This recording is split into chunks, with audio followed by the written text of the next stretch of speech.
दोस्तों, सरकारी एम्प्लॉयज के लिए एक बड़ी खबर। 8th पे कमीशन लागू होने वाला है और लोगों की सैलरीज बढ़ने वाली है। किसकी कितनी हाइक होगी, आगे देखेंगे। मैं हूं सपना निकम और स्वागत है आपका the fact box YouTube channel में। चलिए अब बढ़ते हैं हमारे इंपॉर्टेंट टॉपिक की ओर। भारत सरकार ने 8th पे कमीशन के लिए ग्राउंड वर्क शुरू कर दिया है और अगर सब कुछ प्लान के हिसाब से गया तो लाखों एम्प्लॉयज और पेंशनर्स के लिए ये एक हिस्टोरिक सैलरी रिवीजन साबित हो सकती है। सबसे पहले यह समझना जरूरी है कि ये पे कमीशन होता क्या है। तो चलिए सिंपल भाषा में समझते हैं। हर 10 साल में एक कमेटी बनती है जो सेंट्रल गवर्नमेंट एम्प्लॉयज के लिए सैलरी स्ट्रक्चर, पेंशन और अलाउंसेस को रिवाइज करती है। पहला पे कमीशन 1946 में बना था और अब हम आ गए हैं 8th पे कमीशन तक। लास्ट टाइम 7 सीपीसी 2016 में लागू हुआ था और उसके बाद से सबको वेट था नेक्स्ट रिवीजन कब आएगा।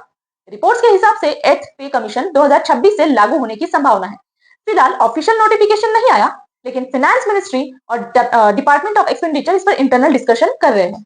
2026 के मिड तक टर्म्स ऑफ रेफरेंस फाइनलाइज हो सकते हैं और उसके बाद 2026 के बजट तक इंप्लीमेंटेशन पॉसिबल है। अब सबसे बड़ा टेक्निकल पॉइंट, फिटमेंट फैक्टर। ये होता क्या है? फिटमेंट एक फिक्स नंबर होता है जिससे आपका बेसिक पे कैलकुलेट किया जाता है। सिंपल भाषा में फिटमेंट फैक्टर का मतलब है 7th पे कमीशन के बेसिक पे को मल्टीप्लाई करना एक नई वैल्यू से ताकि नया सैलरी स्ट्रक्चर निकले।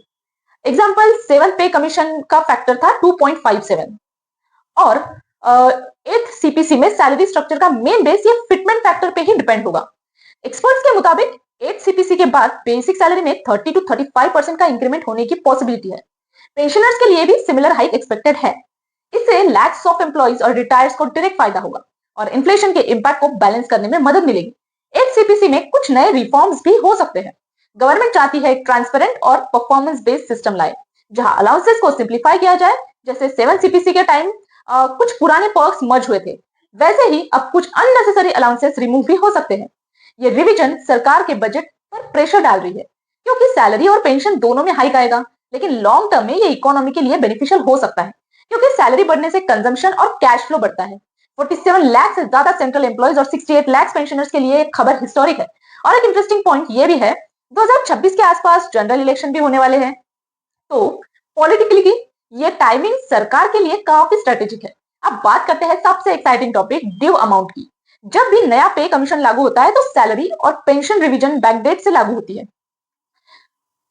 इसका मतलब अगर मैं आपको सिंपल भाषा में बताऊं तो अगर 8 सीपीसी जनवरी 2026 से लागू होता है और नोटिफिकेशन जुलाई 26 में आता है तो जनवरी से जुलाई तक का पूरा डिफरेंस एम्प्लॉयज को ड्यू अमाउंट के फॉर्म में दिया जाता है। ये ड्यू अमाउंट एक वन टाइम बोनस की तरह काम करता है और कई लोगों के लिए ये 2-3 महीने की सैलरी के बराबर होता है। इसीलिए एम्प्लॉयज के बीच में ड्यू अमाउंट का वेट सबसे ज्यादा होता है। तो दोस्तों, 8th पे कमीशन आने से सिर्फ सैलरी या पेंशन नहीं बढ़ेगी, बल्कि एक नई फाइनेंशियल स्टेबिलिटी और मोटिवेशन भी मिलेगी। सरकारी नौकरी का मतलब हमेशा से था स्टेबिलिटी और अब 8 सीपीसी उस स्टेबिलिटी को एक नए लेवल पर ले जाने वाली है। आप क्या सोच रहे हो? फिटमेंट फैक्टर कितना होना चाहिए? 3 गुना या 3.5 या 4 गुना? कमेंट में जरूर बताना। और अगर आपको वीडियो इंफॉर्मेटिव लगा हो तो लाइक, शेयर एंड सब्सक्राइब करना